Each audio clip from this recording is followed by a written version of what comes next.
What's up, people? It's your man Urban Lover coming from your mama's basement.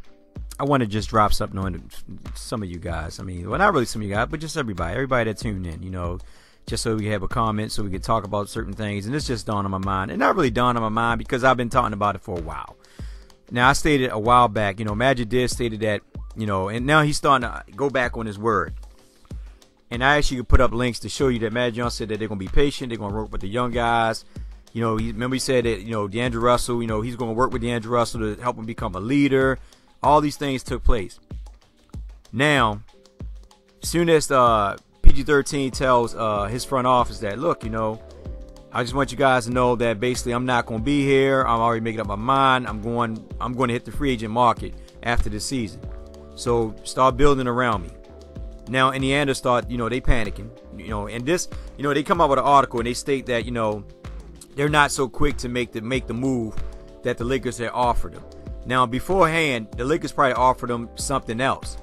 But, you know, they didn't jump on it. So the Lakers probably say, you know what, let's go ahead and go towards, you know, the Nets and talk to them.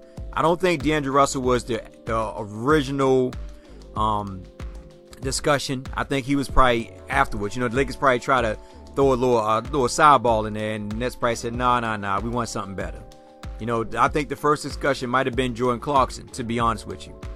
You know, based on the fact that Magic loves Jordan, and he probably seen that Jordan Clarkson can actually go down there and play either the 2 or the point behind Jeremy Lin or with Jeremy Lin, and you know, at the Nets. But I think that the Nets wasn't going for it. Like I said before, DeAndre Russell is the biggest asset on our team, and every team for the last 2 years wanted DeAndre Russell because they feel that he got potential. So they went with it. I believe that a lot of it had to do with panicking. Now, I just want to say this. Now, Magic Johnson said that he's going to work with the players, this and that, but I beg to differ. And I'm a big Magic Johnson fan. Like I said, I follow him on Twitter. And he's funny to me, but I follow him on Twitter. And I basically put up links in all my old videos letting you guys know, you know, now remember, we the fans, we want the team to develop, the young players to develop, and that watch them grow. But Magic Johnson, you know, he's one of them guys in the era where he wants to see superstars. Remember, I told y'all guys a while ago in one of my videos, I said Magic Johnson tweeted that, you know, the Lakers, this is when DeAndre Russell got drafted. They said the Lakers should, in that year before, well, that year that DeAndre Russell got drafted, he stated, and I quote, he said the Lakers should lose every game so they can get a top draft pick, so they can trade the draft pick away for a superstar. That was, I think, what 3 years ago, something like that, whatever it was that DeAndre got drafted. Now you fast forward to this year. This going back to what Magic Johnson said. This is the main reason why I said at the end of the day, no one is safe. Only one is safe is Brandon Ingram. I mean, he had a discussion, I put that up with Sports Buzz, where he stated that, you know, they're going to wait, but then he said, never say never. The thing is, at the end of the day, you got to keep in mind who's over top of Magic Johnson. It's Jeannie Buss. Jeannie Buss want these deals to take place. I think it was up to, and I'm not saying that Magic Johnson would not agree with her. I mean, would disagree with her, because Magic Johnson is on board as well.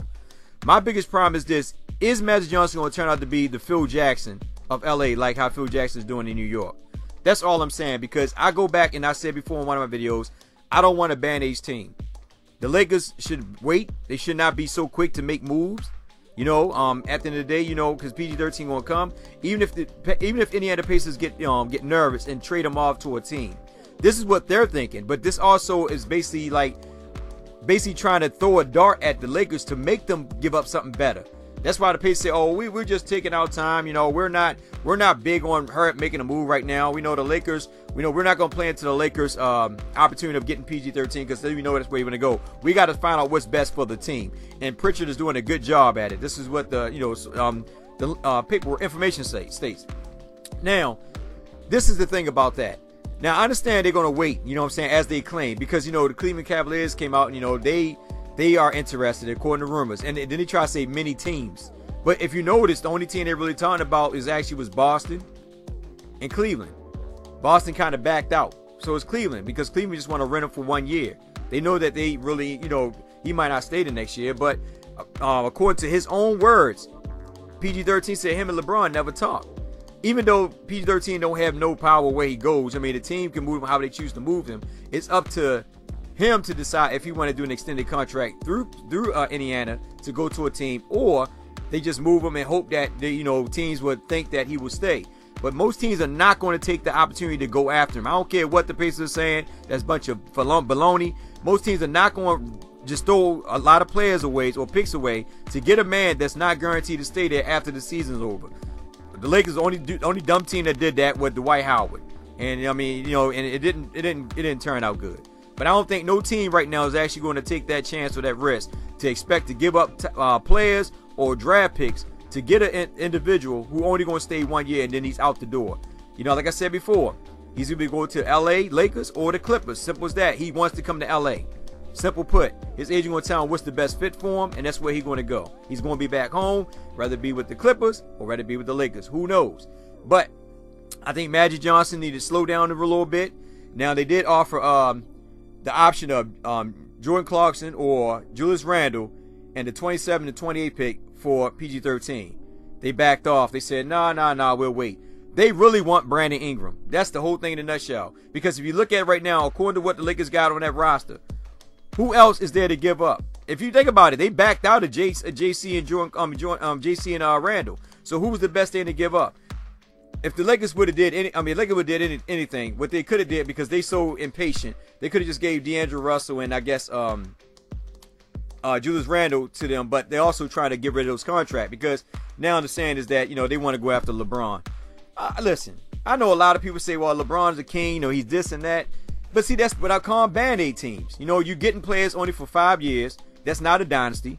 And a lot of people sit here and state that, why not make the move? Why not go get LeBron James? To me, it's stupid. And this is my opinion. And the reason why I say it's stupid, because you look at the Golden State Warriors, and I'm going to say this, and I'm going to continue to say it till it drills in somebody here so y'all can understand and recognize. The Golden State Warriors built their team from the ground up. The only people they actually picked up from free agents that really played an intricate role in that team was Livingston, Iguodala, and then Kevin Durant this year. So this year, this past. So that's really that's really the only assets they really got. I'm gonna say Andrew Bogut, but I'm really gonna count him because at the end of the day, they still won with it without him, so it didn't matter. But the main two ingredients was really Iguodala and Livingston. So if you look at it, and you look at it, they built their team and they actually waited and they stayed with it. This is the main reason why I had much respect for Jerry West. Because Jerry West, I believe he was here, he'd have basically told him wait. I don't think Jerry West would have ran off and did these moves. At the end of the day, they did give up Paul Gasol in Memphis, but they got Marc Gasol in return because he probably seen how good Marc Gasol could play. His scouts probably went and checked it out. Jerry West is a genius. That's why he's in LA. And this is the main reason why I say if LeBron leave Cleveland, he's going to the Clippers. He's not coming to the Lakers. He's going to the Clippers. You know what I'm saying? The Lakers, it don't make any sense. Like, at the end of the day, they still got Lou Aldain contract. That means, and that's what I'm trying to tell you guys, this is what I'm asking y'all, is Magic Johnson going to be the next Phil Jackson? Because remember, Phil Jackson said the same thing. He don't want to rebuild. He want to bring in stars. He want to bring in superstars because he's not used to that rebuilding stuff. Think about it. When he was a coach, every player he got was already, it was solid players. He made sure he had solid players around him. He didn't do all that rebuilding and all that. He had solid players around him. He went out and got stars and made moves in order to bring star players around him. So this is the reason why I say Coach Pop is the best coach in the NBA. Period. No hands down. And I'm a Lakers fan. Y'all know this. But my thing at the end of the day is, I want to just know, is Magic Johnson going to be the next Phil Jackson?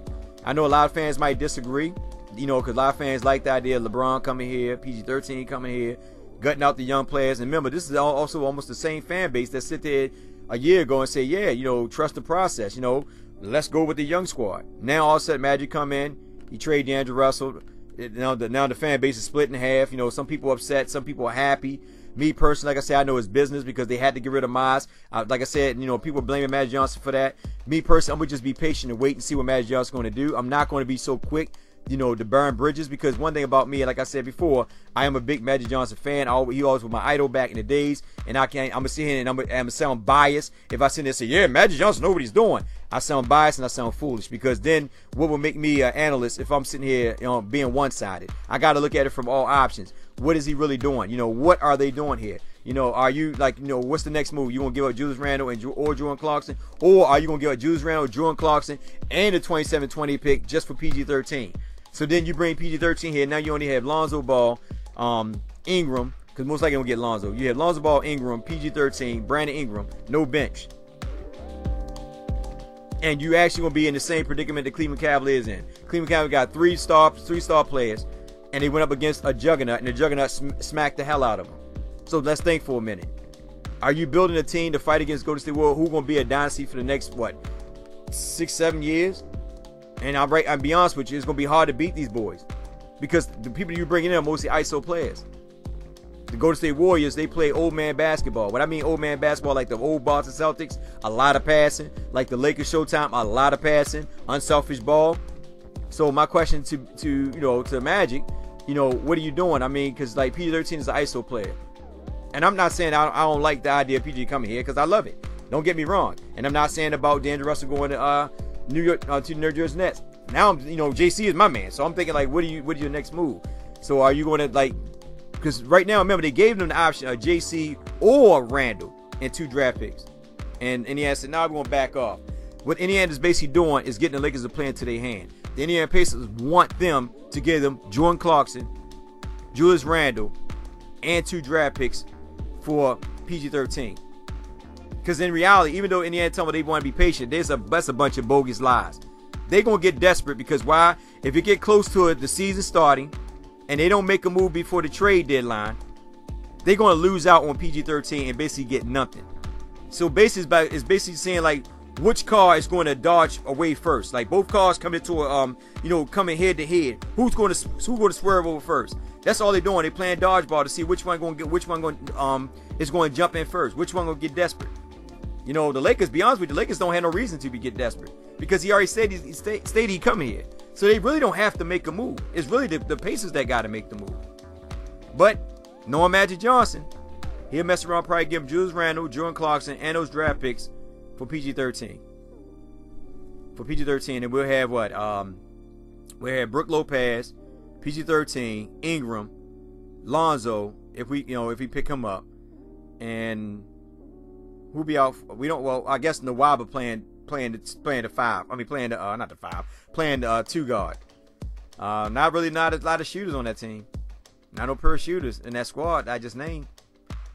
All them guys are risky shooters. Most of them guys are slashers. Now, my question to you is also, does this fit into Luke Walton's system once again? Luke Walton is coming from Golden State, where they run a system where a lot of outside shooting. This squad they bring in is almost similar to what Magic ran back in LA when he was a player in LA. Brook Lopez, not as good as Kareem, so please do not quote me on that. But Brook Lopez is like Kareem because he can shoot inside, outside. Matter of fact, when Kareem was about in his last couple years with LA, that's what Brook Lopez is. Lonzo Ball, Magic. PG-13, James Worthy. I'm just telling you guys, So that's what I'm saying. It's like Magic is controlling this team with Jeannie Buss looking over. Luke Walton has no say so, man. Luke Walton is just like a deer in the headlight, man. He's just like, I'm just here. I mean, because this clearly ain't Luke Walton's team no more. This is actually Magic putting this team together. He goes to Lonzo Ball's second workout at home. Not even a week later, he makes the trade to get rid of D'Lo. I don't know what LeVar said to Magic. Probably took him in the closet and told him, you get in that lane. And Magic probably, okay. No, I'm just messing, but I don't know what happened. He went to Lonzo's second workout at their house. Stayed there for a while, him and Pelinka. Wade LeVar was there. Not even a week later, they made the move to get rid of D'Angelo. I don't know what they showed. I don't know what it is they showed Magic. But it was something that caught Magic eye in order for them to go ahead and make that move with D'Angelo just like that. And like I said, I know they want to get rid of Moscow contract. But hell, I would have tried to move Dean first. I'm just being honest, because Dean's contract is worse than Miles.